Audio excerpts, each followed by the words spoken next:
கர்த்தருக்கு பாடுங்கள். கிறிஸ்துவுக்குள் பிரியமானவர்களே, இன்று நீங்கள் ஏதாவது ஒரு பாட்டு பாடினீர்களா? நாம் தேவாலயத்தில் பாடுவதை வழக்கமாக கொண்டுள்ளோம். ஆனால் பலருக்கு அன்றாட வாழ்க்கையில் பாடுவது வியப்பாக தோன்றலாம். ஆனால் வேதாகமம் தேவனை பாடுவதால் வரும் வல்லமையை பற்றி பேசுகிறது. சங்கீத புத்தகம் மட்டும் கர்த்தருக்கு பாடுங்கள் என்று 68 முறை குறிப்பிடுகிறது. சகோதரி நான்சி சொல்கிறார்கள், நான் நிறைய பயணம் செய்கிறேன்.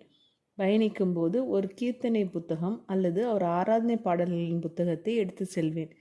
நான் சிறந்த பாடகர் அல்ல, ஆனாலும் கர்த்தருக்கு பாடுவதில் மகிழ்கிறேன். பல முறை என் ஆவியின் மேல் ஒரு இருண்ட மேகம் தொங்குவது போல் உணர்ந்திருக்கிறேன்.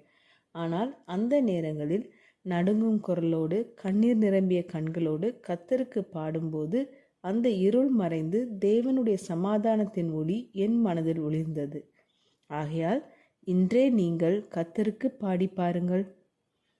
ஜெபம் செய்வோம்.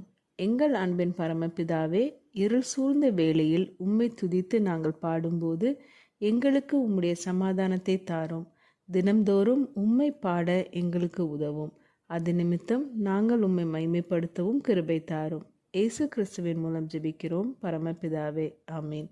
இந்த மெசேஜ் 2 மே 2024 நான்சி டிமோஸ் வோல்கமுத் அவர்களின் இயேசுவை தேடி என்ற புரோகிராமிலிருந்து எடுக்கப்பட்டது. கர்த்தர் உங்களை ஆசீர்வதிப்பாராக.